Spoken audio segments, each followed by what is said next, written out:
Assalamualaikum warahmatullahi wabarakatuh. Mendengar firman Allah, iblis semakin membenci kepada Adam. Ia kemudian mendekati Adam, diperiksanya seluruh tubuh Adam. Ia ingin mencari titik kelemahan Adam. Akhirnya dapat ditemukannya, yaitu nafsu. Nafsu cenderung melakukan perbuatan yang buruk. Bila manusia cenderung menurutkan hawa nafsunya, maka sangat mudah bagi iblis untuk menjerumuskannya.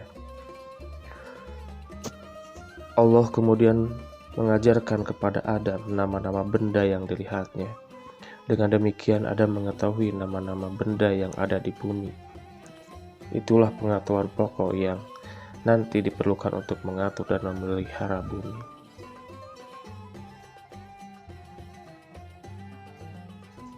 Kepada malaikat, Allah ingin membuktikan kemampuan manusia untuk mengatur dan memelihara bumi. Berfirmanlah Allah kepada para malaikat, sebutkanlah kepadaku nama-nama benda itu. Maha suci Engkau ya Allah, tiada ada yang kami ketahui selain yang Engkau ajarkan kepada kami. Hanya Engkaulah yang mengetahui segala-galanya. Kata para malaikat dengan penuh takjub. Hai Adam, beritahukanlah kepada mereka nama benda-benda itu. Firman Allah. Adam kemudian menyebutkan nama benda-benda yang diketahuinya. Para malaikat kagum, mereka memberi hormat sehormat-hormatnya. Bukankah sudah kukatakan, aku mengetahui rahasia langit dan bumi. Aku lebih mengetahui apa yang tidak kamu ketahui. Firman Allah kepada para malaikat. Di sini kita bisa melihat betapa Allah sebaik-baiknya perencana dan Allah adalah Maha mengetahui apa yang tidak kita ketahui. Lalu para malaikat memuja dan mengagungkan Allah. Mereka semakin menaruh hormat kepada Adam. Ternyata Adam telah mengetahui apa yang belum mereka ketahui. Allah kemudian memberikan Adam sebuah tempat yang nyaman dan sentosa, yaitu surga. Tempat itu indah permai. Segala kebutuhan hidup telah tersedia. Kebun surga penuh dengan buah-buahan yang rasanya lezat, air sungainya jernih dan berbau harum. Pohon, tumbuhan, dan rumput seperti ditata rapi, teduh dan nyaman sekali. Sebenarnya tempat itu sangat menyenangkan. Adam berkeliling menjelajahi kebun-kebun dan taman-taman, tapi ia merasa kesepian karena tidak mempunyai kawan. Adam merasa kesepian karena tak mempunyai teman atau pasangan. Padahal ia melihat semua binatang yang ada di surga itu hidup berpasang-pasangan. Rasa sepi dan sedih membuatnya letih. Adam pun tertidur pulas. Di bawah pohon yang teduh, Allah Maha Tahu. Ia mengetahui pula yang tergerak di hati Adam, yaitu ingin mempunyai teman. Maka selagi Adam tidur, Allah menciptakan manusia lagi yang diambil dari tulang rusuk Adam sendiri. Manusia itu jenisnya dengan Adam. Ia adalah seorang wanita dan dinamakan Hawa. Ketika Adam bangun dari tidurnya, ia pun terkejut. Adam mengusap matanya. Seakan tak percaya ia melihat seseorang duduk di sampingnya. Wanita itu indah, cantik, dan menakjubkan. Siapakah engkau? Tanya Adam. Mengapa berada di sini? Tanya Adam. Dengan tersenyum, Hawa menjawab, aku adalah Hawa yang diciptakan untuk menjadi teman hidupmu. Betapa gembiranya hati Adam mendengar jawaban itu. Allah sebaik-baiknya mengetahui apa yang di dalam hati kita. Allah sangat mengetahui apa yang dibutuhkan dalam diri kita. Sebaiknya, andai kita mempunyai keinginan, teruslah kita berdoa kepada Allah supaya Allah mengabulkan semua apa yang kita butuhkan, bukan apa yang diinginkan. Karena Allah akan memberikan apa yang kita butuhkan, bukan apa yang kita inginkan. Lalu Adam pun memuji dan bersyukur kepada Allah yang telah mengabulkan keinginannya sehingga ia tidak merasa kesepian lagi. Hawa telah ditakdirkan menjadi istri Adam. Sepanjang hari mereka bersukaria di taman surga. Keduanya dapat bersenang-senang sepuas ria di taman surga. Mereka boleh makan apa saja makanan dan buah-buahan yang tersedia di surga. Hanya satu yang dilarang oleh Allah, yaitu buah khuldi. Lalu iblis melihat Adam dan Hawa.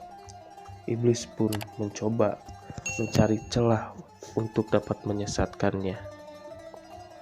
Iblis telah bersumpah untuk menyesatkan Adam dan keturunannya. Ia berdaya upaya agar Adam terusir dari surga. Pada suatu ketika ia berhasil masuk surga. Kebetulan pada saat itu Adam dan Hawa sedang merasa haus dan lapar. Iblis datang sembari berkata, "Hai Adam, tampaknya kau dan istrimu sedang lapar dan haus. Makanlah buah di hadapanmu itu. Lihat warnanya begitu indah dan segar. Baunya pun sangat harum, tentu rasanya sangat lezat." Inilah godaan iblis untuk pertama kalinya untuk menyesatkan Adam. Adam tahu buah di hadapannya memang tampak lain daripada yang lain, tapi buah itu adalah buah larangan. Maka ia tak mau memetiknya. Iblis membujuk Hawa, tapi Hawa juga tak berani makan buah itu. Iblis kecewa dan merasa sakit hati, tapi ia tidak putus asa. Pada suatu saat ia mendekati Adam lagi. Kali ini ia berkata, "Mengapa Tuhan melarangmu makan buah ini? Tak lain agar kalian tidak jadi malaikat, sebab jika kalian makan buah itu, kalian akan menjadi penghuni kekal di surga ini. Percayalah, aku adalah seorang teman yang memberi nasihat baik." Akan tetapi, pendirian Adam tidak tergoyahkan. Ia tetap tak mau menuruti godaan iblis untuk makan buah khuldi. Pada suatu kesempatan, iblis datang lagi. Ia memilih waktu tepat. Adam dan Hawa baru saja berjalan-jalan keliling surga. Mereka kelelahan. Saat itulah iblis berkata, "Hai Adam, ketahuilah sebenarnya hanya golongan malaikat saja yang boleh makan buah itu. Sebab dengan makan buah itu, para malaikat akan mengalami hidup kekal tanpa mengalami kematian." Adam dan Hawa mulai mendengar perkataan iblis. "Kami telah mendengar rahasia Allah sebelum kalian diciptakan," sambung iblis, "bahwa kalian takkan hidup lama. Beberapa waktu lagi kalian akan dimatikan.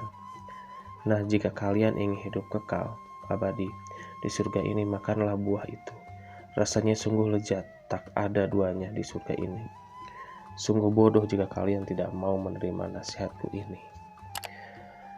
Melihat dan mendengar perkataan setan, setan akan terus menggoda Adam dan anak cucunya.